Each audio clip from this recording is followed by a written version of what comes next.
تھی کہ اردو اخبارات، اردو صحافت 200 سال میں کس طرح آزادی دلانے میں اردو صحافت کا کیا رول رہا، اور ہندوستانیوں کے بیچ میں جو محبت کو بڑھانے کا جو رول رہا تھا سیاست اردو اخبار کا، اس پر بات ہوئی تھی.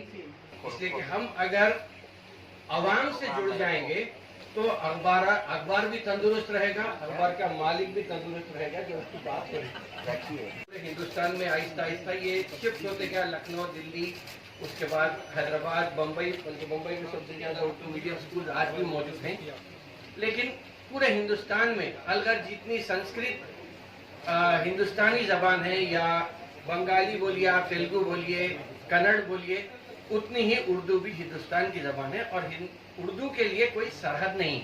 سب سے بڑا ایڈوانٹیج اردو کا یہ ہے کہ اردو آپ بنگال میں بھی بولیے لوگ سمجھ جائیں گے، آپ کیرالہ میں بھی جا کے بولیں گے تو بھی لوگ سمجھ. بات پیش کرتا ہوں اور یہ خاص مبارکباد اور دینا چاہتا ہوں جو انہوں نے آج جو صبح کا جو پہلا سیشن تھا وہ انتہائی بامانی اور میننگ فل تھا. خاص طور سے اس میں انہوں نے جو غیر مسلم شخصیات کو اور صحافیوں کو مدعو کیا تھا وہ اس میں بہت ہی قابل ذکر گفتگو ہوئی. اور میں سمجھتا ہوں وہ جو گفتگو ہوئی وہ عام طور پہ جو اردو کے روایتی سیمینار ہوتے ہیں ان سے الگ ہٹ کر کے وہ گفتگو تھی کر دیا جاتا ہے. پورے ملک کو یہ بتانے کی ضرورت ہے کہ اردو صرف مسلمانوں کی نہیں بلکہ ایک مشترکہ زبان ہے اور اس کے فروغ میں مسلمانوں اور غیر مسلموں سب کا حصہ ہے. اسی طرح اس حقیقت کے اعادہ کی بھی ضرورت ہے کہ اردو صحافت اور غیر مسلم صحافیوں کا آپس میں چولی دامن کا رشتہ ہے. صحافت کے پودے کی آبیاری جس طرح مسلمانوں نے اپنے خون جگر سے کی اسی طرح غیر مسلموں نے بھی کی ہے. بلکہ ایک لحاظ سے غیر مسلموں کا پلڑا بھاری ہے. کیا کوئی اس روشن حقیقت کو جھٹلانے کی جرات کر سکتا ہے کہ اردو صحافت کا آغاز ہی غیر مسلموں کے ہاتھوں ہوا اور اس کا پہلا ایڈیٹر ایک غیر مسلم ہی تھا؟